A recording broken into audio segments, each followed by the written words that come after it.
Hello friends, सब बढ़िया। तो यार आज हम इस वीडियो में बात करेंगे one of the strongest character of Jujutsu Kaisen who is also known as sorcerer killer, जिसने the strongest sorcerer of Jujutsu Kaisen को ऐसे मार दिया था जैसे कि उसके लिए वो कोई बड़ी बात ही नहीं थी। वैसे आप तक तो समझ ही गए हो कि मैं किसके बारे में बात कर रहा हूँ। Yes, I am talking about none other than Toji Fushiguro. अब क्योंकि लास्ट एपिसोड देख के तो तुम्हें पता चल ही चुका होगा दैट कि डैडी इज बैक, एंड आप जाके तुम्हें देखने मिलेगा हाउ स्ट्रॉन्ग ही इज, क्योंकि there was only one person who has potential to stop him and वो अभी सील्ड है, so now he is unstoppable. तो यार आज मैं इस वीडियो में तुम्हें ये बताऊंगा कि without having any curse energy how this man goes beyond human limit, and एक मंकी होते हुए भी कैसे इसने खुद को रैंक किया in between this inhuman peoples. And फिर वैसे भी लास्ट टाइम हमें इसके पावर्स को ठीक से देखने के लिए ही नहीं मिला, क्योंकि इसने बहुत ही आसानी से गोजो एंड गेतो दोनों की बजा के निकल गया था। बट इस टाइम तुम्हें उसके रियल पावर्स को देखने के लिए मिलेगा दैट कि वो कर्स टूल, एटॉमिक ब्लास्ट एंड 250 से 600 किलोमीटर के स्पीड से मूव करने के अलावा भी और वो क्या क्या कर सकता है। एंड फिर आज तुम्हें पता चला कि मांगा रीडर्स उसे इतना रिस्पेक्ट क्यों करते हैं। So throughout the entire anime mommies तो बहुत है, but there is only one daddy जिसे इवन बॉयज भी डैडी कंसीडर करते हैं। तो चलो शुरू से स्टार्ट करते हैं एंड जानते हैं कि डैडी कैसे बना and everything about Toji Fushiguro,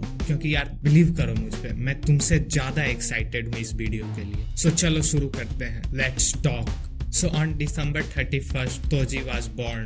And किस ईयर में हुआ था ये तो अननोन है। He born in one of the strongest and most prestigious clan of Jujutsu Kaisen. Prestigious कहेगा मुझे नहीं मालूम, क्योंकि इज्जत तो कोई करता नहीं है इस क्लैन का। So ये कोई स्पेशल एबिलिटीज के साथ तो बॉर्न नहीं हुआ था गोजो के जैसे, but from the very beginning of his childhood he was very intelligent. वो बहुत ही ज्यादा स्मार्ट एंड इंटेलिजेंट था। इवन उसका बैटल IQ भी बहुत ही ज्यादा हाई था फ्रॉम हिज वेरी चाइल्डहुड, जिसके कारण से ये भी बोला जाने लग गया था कि ये फ्यूचर में डेफिनेटली ही इस क्लैन का लीडर बनेगा, जिसके कारण से इसे बचपन से ही बहुत ही ज्यादा सीक्रेट एंड रिस्ट्रिक्टेड चीज का भी नॉलेज दिया जाने लग गया था। But further when he grow up people find that he has no curse energy, and this is where everything changed and he got abandoned by his clan. And अब क्योंकि जेनिन क्लैन में कर्स energy ही सब कुछ है, इसी के basis पे तुम्हारा हायरार्की सेट होता है इस क्लैन में। मतलब कि इस क्लैन में तुम्हारा हायरार्की टोटली ही डिपेंड करता है कि तुम्हारे पास कितना अमाउंट में कर्स एनर्जी है एंड तुम कितने बेटरली उस कर्स एनर्जी का यूज कर पाते हो। एंड इस बेसिस पे ही इस क्लैन में पीपल्स को 3 कैटेगरी में डिवाइड किया जाता है। एंड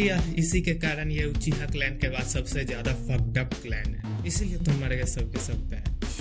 एनीवेज, ज्यादा ऑफ द टॉपिक नहीं जाते हैं, तोजी पे वापस आते हैं। एंड अब क्योंकि तोजी के पास कोई भी कर्स एनर्जी नहीं था, that's why he got a very special type of power, heavenly restriction. So basically ये पावर उस आदमी को मिलता है जिसके पास कोई सा भी कर्स एनर्जी नहीं होता है, not even a single drop of curse energy, just like Toji and Maki. And basically इस पावर में ऐसा होता है कि इस पावर को पोजेस करने वाले का फिजिकल स्ट्रेंथ बहुत ही बढ़ जाता है। बहुत ही बढ़ जाता है का मतलब बहुत ही ज्यादा, literally God level. They people just go beyond human limits.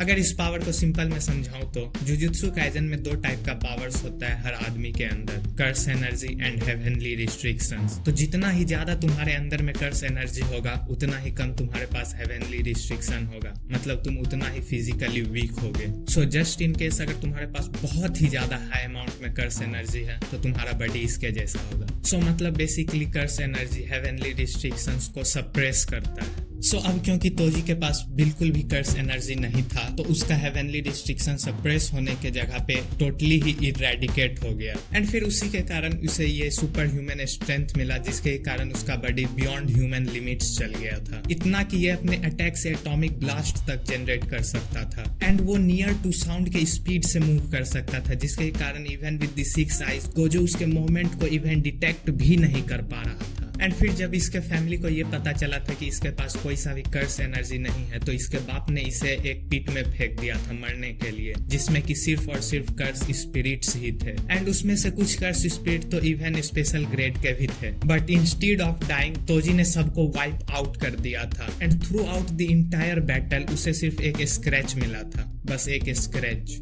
And फिर ये इतना इंपॉर्टेंट इसलिए हो जाता है क्योंकि without having any curse energy तुम किसी भी कर्स स्पिरिट को नहीं देख सकते हो, जिसके कारण से माँ की भी ग्लासेस का यूज करती थी कर्स स्पिरिट को देखने के लिए। But without having anything on his on उसने सारे ही कर्स स्पिरिट को वाइप आउट कर दिया था, क्योंकि उसका बॉडी इतना ज्यादा स्ट्रांग हो चुका था एंड उसके पांचों सेंसेस इतना ज्यादा स्ट्रांग हो चुके थे कि वो एयर में पार्टिकल्स के मूवमेंट से ही ये पता लगा सकता था कि किधर कर्स स्पिरिट है एंड वो कितना स्ट्रांग है। एंड इस ही टेक्निक का यूज करके उसने गेतो के हर एक अटैक को सक्सेसफुली डिफेंड कर लिया था। एंड इवन स्पेशल ग्रेड के कर्स ड्रैगन, जिसका की स्किन सबसे ज्यादा स्ट्रॉन्गेस्ट स्किन था, जिसपे कि तुम इवन कट भी नहीं कर सकते थे, उसे भी उसने पूरा का पूरा आधा काट दिया था।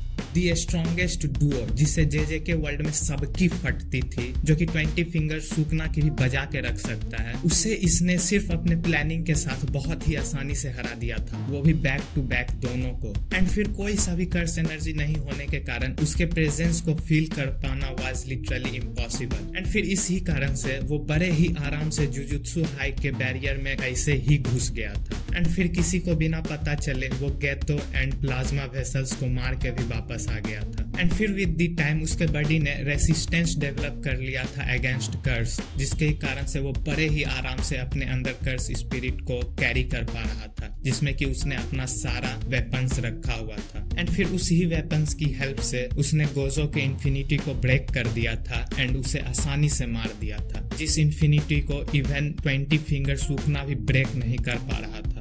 हाँ, अब वो अलग बात है कि वो फिर अपने रिवर्स कर्स टेक्निक को सीख के समझ के उसे मास्टर करके वापस आ गया था एंड उसने मार दिया था तोजी को by using his purple attack. अब क्योंकि उसका purple technique was very secret technique, जिसके बारे में बहुत ही कम लोगों को पता था, एंड फिर गोजो भी उसे फर्स्ट टाइम यूज कर रहा था। एंड अब क्योंकि पर्पल टेक्निक लाइट के स्पीड से मूव करता है, जिसके कारण गोजो के अलावा उस अटैक को कोई नहीं देख सकता, बट फिर भी तोजी उस अटैक को अपनी तरफ आते हुए सेंस कर लिया था। एंड इसी कारण से जेनिन क्लैन की इससे फटने लग गई थी, क्योंकि अगर ये चाहता तो ये सिंगल हैंडेडली पूरे क्लैन को वाइप आउट कर सकता था।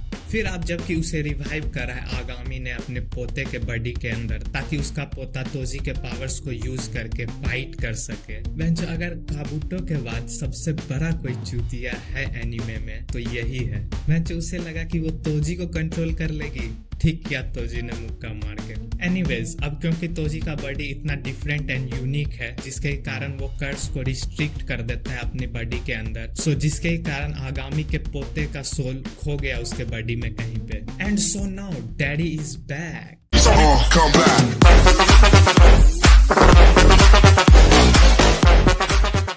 एंड फिर उसके बाद उसने हर एक चीज को डिस्ट्रॉय किया है उधर, लिटरली में हर एक चीज को, स्ट्रॉन्गेस्ट से स्ट्रॉन्गेस्ट कर्स स्पिरिट हो या फिर डोमेन एक्सपेंशन, उसने हर एक चीज को ब्रेक किया है। एंड एज यू नो कि उसके पास कोई सा भी कर्स एनर्जी नहीं है, जिसके कारण उस पे कोई सा भी डोमेन एक्सपेंशन वर्क नहीं करता। वो लिटरली में पानी पे चल रहा था। उसने इवन मेगुमी से भी फाइट किया है। एंड अब क्योंकि मेगुमी बड़ा हो चुका है तो तोजी को तो कुछ याद रहता भी नहीं है, एंड फिर मेगुमी भी तोजी के शक्ल को भूल चुका है। सो ये दोनों ही अपने फाइट में टो टू टो गए हैं without holding anything back until Toji remembered Megumi, वरना मेगुमी तो लिटरली में मरने वाला था इसी शिबुया आर्क में ही। सो अब क्योंकि मैंने प्रॉमिस किया था कि मैं कोई सा भी स्पॉइलर नहीं दूंगा इस वीडियो में, क्या किया था मैंने स्टार्टिंग में याद नहीं, बट फिर भी मैं स्पॉइलर तो देता नहीं हूँ। And I don't want to spoil Shibuya arc for you, क्योंकि ये लिटरली में बैडएस आर्क है, तो इस वीडियो में यहीं तक रहने देते हैं। लेकिन अगर तुम्हें गोजो के पावर्स के बारे में जानना है